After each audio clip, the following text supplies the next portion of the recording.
हमारा जो लूप होता है वो 3 पार्ट्स में डिवाइडेड होता है। जो सबसे पहला पार्ट होता है उसको हम कहते हैं इनिशियलाइजेशन। इनिशियलाइजेशन में आप क्या करते हैं, किसी एक वेरिएबल को इनिशियलाइज करते हैं, मतलब कि एक किसी वेरिएबल को एक वैल्यू असाइन कर दी, न्यूमेरिक वैल्यू, जिससे आप उस लूप को चलाना चाहते हैं। उसके बाद जो हमारा सेकंड पार्ट होता है उसको हम कहते हैं कंडीशन। आपने हमारे पिछले वीडियो ट्यूटोरियल्स में देखा होगा, जैसे हमने आपको बताया था इफ की कंडीशन हमने करी थी, उसमें आपको बताया था कि हर कंडीशन की दो ही वैल्यूज होती हैं, या तो वो ट्रू होएगी या फिर वो फॉल्स होएगी।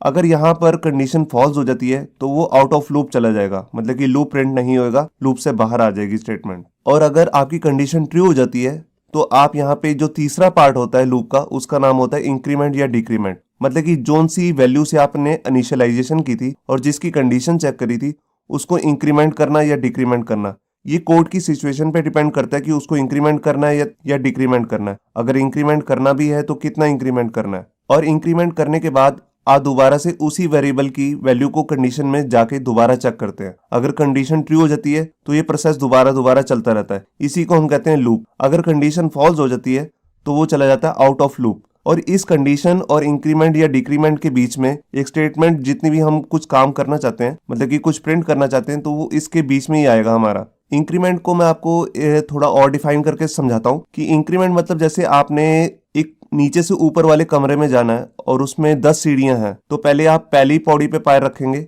फिर इंक्रीमेंट करके दूसरी पौड़ी पे, फिर इंक्रीमेंट करके तीसरी पौड़ी पे, तो इसी को हम कहते हैं इंक्रीमेंट। अब आपको जब ऊपर से नीचे आना होगा तो आप पहले 10वीं पौड़ी पे पैर रखेंगे, फिर डिक्रीमेंट करके 9वीं पौड़ी पे, फिर डिक्रीमेंट करके 8वीं पौड़ी पे, ऐसे आप नीचे नीचे आ जाएंगे बिल्कुल बेस में। अब हम बात करते हैं कि जावास्क्रिप्ट के अंदर कितने तरीके के लूप होते हैं। यहाँ पर हमारे पास अलग अलग 5 तरीके के लूप हैं जावास्क्रिप्ट के अंदर। सबसे पहला जो लूप है वो है व्हाइल लूप, दूसरा लूप है डू व्हाइल लूप, फिर है फॉर लूप, फिर है फॉर इन लूप, और लास्ट में है फॉर ईच लूप। जो इसमें फॉर इन लूप है वो ऑब्जेक्ट्स के साथ यूज होता है। जब हम ऑब्जेक्ट्स सिखाऊंगा आपको आगे आने वाली वीडियो में, तब हम इस लूप को कवर करेंगे। और जो फॉर ईच लूप है ये वर्क करता है एरेज के लिए। जब हम एरे की वीडियो पे काम करेंगे तो मैं आपको बताऊंगा कि कैसे ये फॉर ईच लूप काम करता है। ये जितने भी तरीके के लूप है ये सभी प्रोग्रामिंग लैंग्वेजेस में होते हैं। वर्ल्ड में जितनी भी प्रोग्रामिंग लैंग्वेजेस बनी है, मगर सब में लिखने का जो तरीका है वो बेशक अलग हो सकता है, मगर लूप सब में सेम ही होते हैं। While, do while, for loop सब में सेम ही होते हैं। अब मैं आपको बताता हूँ कि व्हाइल लूप को जावास्क्रिप्ट के अंदर लिखने का प्रॉपर तरीका क्या है।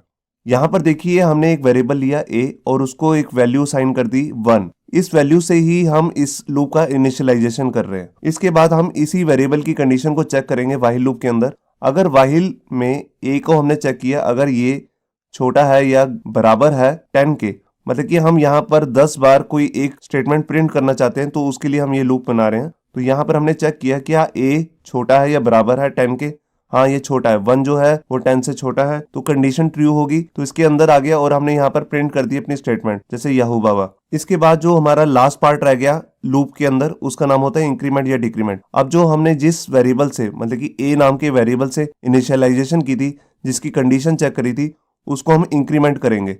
इंक्रीमेंट किया हमने 1 का, मतलब कि a में नई वैल्यू आ जाएगी 2। a की पुरानी वैल्यू थी 1, 1 + 1 2, तो 2 हो गया। अब दोबारा से कंडीशन चेक होएगी, क्या 2 छोटा है 10 से, वो अंदर आया, दोबारा से प्रिंट कर दिया। फिर a की नई वैल्यू होगी 3, 3 को चेक किया, 3 क्या छोटा है 10 से। ऐसे ही ये 10 बार चलेगी, और जैसे यहाँ पर 10 आएगा तो ये चेक करेगा कि 10 छोटा है क्या 10 से, नहीं छोटा तो नहीं है मगर बराबर है 10 के, वो अंदर आया, और a की नई वैल्यू होगी 11। अब 11 को जब लास्ट बार चेक करेगा, 11 छोटा भी नहीं है ना बराबर है 10 के, तो ये कंडीशन हो जाएगी फॉल्स, तो इस लूप से सीधा बाहर आ जाएगा। कहने का मतलब कि इस लूप के अंदर अब एंटर नहीं करेगा। तो आइए देखते हैं इसे प्रैक्टिकली कैसे करना है।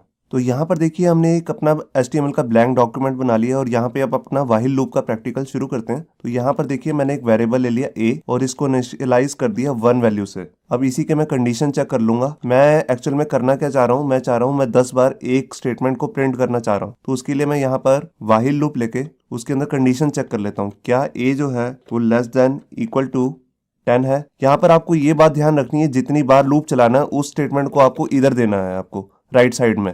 अब यहाँ पर मैं अपनी स्टेटमेंट प्रिंट कर लेता हूँ। तो यहाँ पर मैं उसके लिए डॉक्यूमेंट डॉट राइट लिख लेता हूँ, और यहाँ पर मैंने वैल्यू जो है उसमें लिख दिया हेलो याहू बाबा। इसी के साथ मैं यहाँ पर ब्रेक भी लगा देता हूँ, मैं इसी के अंदर ही लगा देता हूँ br टैग HTML का, जिससे हर लाइन नेक्स्ट लाइन में आ जाएगी। मैंने फाइल को सेव किया, और नहीं अभी नहीं, अभी यहाँ पर एक जो लास्ट है इसका पार्ट, लूप का जो पार्ट होता है इंक्रीमेंट या डिक्रीमेंट करने का, तो यहाँ पर हमने इंक्रीमेंट करना है। तो मैंने यहाँ पर लिखा a is equal to a+1। मैंने फाइल को सेव किया। ये देखिए 10 बार यहाँ पर याहू बाबा प्रिंट हो गया। अगर मैं यहाँ पर लिख दूँ 100, फाइल को सेव करूँ, तो ये देखिए 100 बार यहाँ पर हमारी स्टेटमेंट सेम प्रिंट हो चुकी है। यहाँ पर मैं आपको बता दूं कि हमने यहाँ पर इंक्रीमेंट क्यों किया और एक का क्यों किया, क्योंकि यहाँ पर हमें हमारी जो इनिशियल वैल्यू थी वो थी 1, तो हमने ऊपर वाली साइड पे जाना है 100 वाली साइड में। अगर यहाँ पर a की वैल्यू होती है 100 और अपने 1 की साइड पे जाना होता तो हम यहाँ पे करते a is equal to a-1।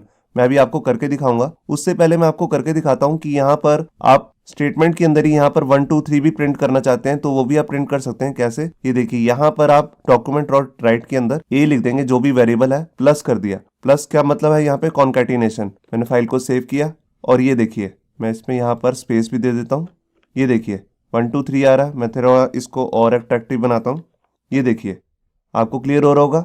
यहाँ पर a की वैल्यू जो भी आ रही है इस समय वो यहाँ पर प्रिंट होती जा रही है। शुरुआत में ये 1 थी, फिर उसका इंक्रीमेंट हुआ 2, ऊपर गया, वापस आया, यहाँ पर 2 प्रिंट कर दिया। अब यहाँ पर मैं आपको बताता हूँ कि लूप को आप किसी HTML टैग के अंदर भी प्रिंट कर सकते हैं। मैं आपको दिखाता हूँ करके। जैसे आप इसको लिस्ट टैग में प्रिंट करना चाहते हैं तो उसके लिए यहाँ पर आप डॉक्यूमेंट डॉट राइट में कॉपी कर लेता हूँ और लूप से पहले मैंने उसकी स्टार्टिंग कर दी यहाँ पे UL टैग लेके, और इसी टैग को मैं लास्ट में बंद भी कर देता हूँ लूप के बाद। यहाँ देखिए मैंने इसको क्लोज कर दिया। अब जो सी चीज रिपीट हो रही है उसका नाम है LI टैग, तो उसको भी मैं यहाँ यूज कर लेता हूँ।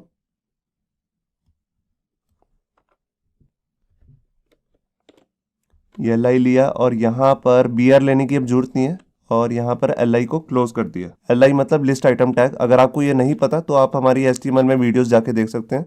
यहाँ पर देखिए मैं इसको थोड़ा कम कर लेता हूँ, 100 की बजाय 10 कर लेता हूँ। ये देखिए लिस्ट बिल्कुल प्रिंट हो गई है। इसी तरह आप इसको टेबल टैग में भी प्रिंट कर सके देख सकते हैं। मैं यहाँ पर दोबारा से वही अपना काउंटिंग भी प्रिंट कर देता हूँ साथ में। ये देखिए यहाँ पे मैंने a ले लिया, स्पेस दिया और यहाँ पे ले लिया ये। तो देखिए यहाँ पर जो हमारा टैग था उसको तो इन्वर्टेड कोड्स के अंदर ही आना था, मगर जो वेरिएबल की वैल्यू होती है उसको विदाउट कोड्स देना है, इसलिए मैंने इसको बाहर रखा है प्लस से। मैंने फाइल को सेव किया और ये देखिए यहाँ पे 1 2 3 आ गया।